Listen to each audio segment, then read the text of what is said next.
తెనాలిలో దొంగల బెడద అధికమైంది. ఇల్లు, రోడ్లు, దేవాలయం లేకుండా ఎక్కడ పడితే అక్కడ దొంగతనాలకు పాల్పడుతున్నారు. గత వారం రోజుల వ్యవధిలో 8 చోట్ల చోరీలకు పాల్పడడం ఇందుకు నిదర్శనం. పట్టణ చెంచుపేటలోని డొంక రోడ్లోని 4 ఇళ్లలో దొంగలు చోరీకి ప్రయత్నం చేశారు. గురువారం అర్ధరాత్రి తర్వాత ఒక అపార్ట్మెంట్లో దొంగలు పడ్డారు. 2 ఫ్లాట్లలో చోరీకి ప్రయత్నించారు. ఒక ఫ్లాట్లో సెల్ ఫోన్ తీసుకుని అపరిచితుడు బీరువా వెతుకుతుండగా ఆ అలికిడికి ఇంట్లోని వారు నిద్రలేచి కేకలు వేయడంతో దుండగుడు బైక్పై పరారయ్యాడు.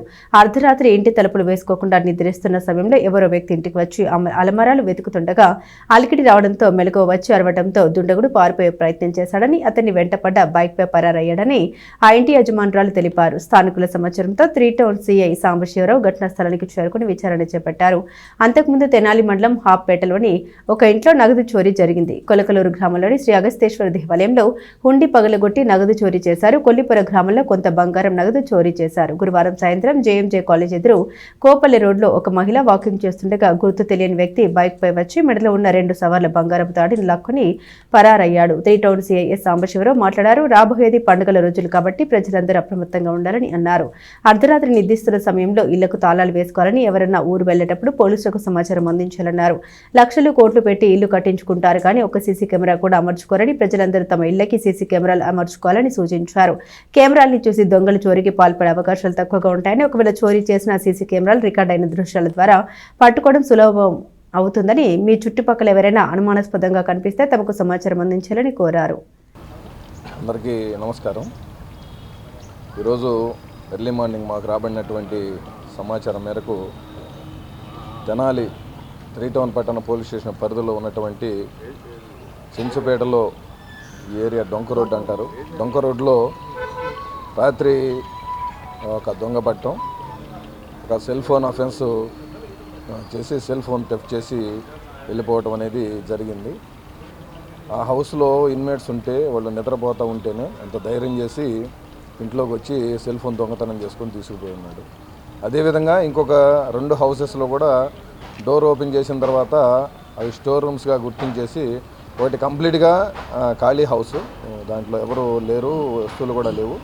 ఇంకొక హౌస్లో అది స్టోర్ రూమ్గా వాడుకుంటూ ఉన్నారు కాబట్టి ఆ 2 కూడా చూసుకొని వెళ్ళిపోవడం అనేది జరిగింది. జనాలందరికీ తెలియజేస్తూ ఉన్నాం, ఈ క్రిస్మస్ మాసం అదేవిధంగా సంక్రాంతి మాసంలో సంక్రాంతి పండుగ అయిపోయిన దాకా కూడా జనరల్గా దొంగతనాలు జరుగుతూనే ఉంటాయి. నా అనుభవంతో చెప్తా ఉన్నా, ఈ రోజు నుంచన్నా కనీసం జాగ్రత్తగా ఉండండి. ఇక్కడ చూస్తే కనీసం సీసీ కెమెరాలు కూడా లేవు. ఇంత పెద్ద అపార్ట్మెంట్లు కట్టుకున్నారు కానీ సీసీ కెమెరా ఏదో ఒక కార్నర్లో కనిపిస్తూ ఉంది. ఎవరైతే అఫెన్స్ చేశాడో అతని యొక్క బ్యాక్ పార్ట్ మాత్రం కనిపిస్తూ ఉంది. ఆ ఏజ్ మనం డిటర్మినేట్ చేయడానికి అవకాశం ఉంది. అదే తప్ప కరెక్ట్గా అక్యూజ్డ్ క్లియర్గా కనపడే విధంగా సీసీ క్యామ్స్ కూడా ఇక్కడ లేవు. వీలున్నంత వరకు కనీసం ఒక 10,000 పెట్టుకున్నా కూడా 2 కెమెరాలు పెట్టుకోవచ్చు. ఒక 20,000 పెట్టుకుంటే 4 కెమెరాలు పెట్టుకోవచ్చు. కోట్ల రూపాయలు పెట్టి అపార్ట్మెంట్లు కట్టిస్తూ ఉన్నారు కానీ 20,000 పెట్టి 4 కార్నర్స్ కవర్ చేసే విధంగా క్యామ్స్ పెట్టుకోలేనటువంటి పరిస్థితి ఉంది.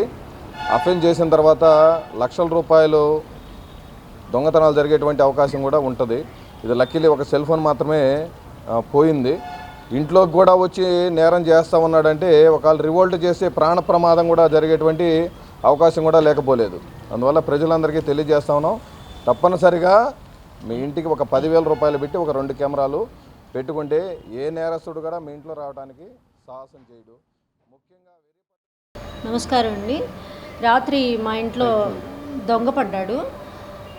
రాత్రి ఎప్పుడు మేము డోర్ లాక్ చేసుకొని పడుకునేవాళ్ళం. అయితే రాత్రి ఎలాగో మర్చిపోయి డోర్ వేయలేదు.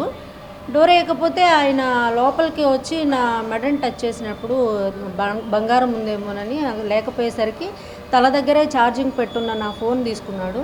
తర్వాత కబోర్డ్ వైపుకి వెళ్ళి కబోర్డ్ ఓపెన్ చేశాడు. ఆ సౌండ్కి నేను లేచాను. నన్ను చూసి ఆయన పరిగెత్తాడు. నేను దొంగ దొంగ అని అరిచాము. మా ఆయన వీధి చివరి వరకు ఆయన వెంటబడ్డాడు.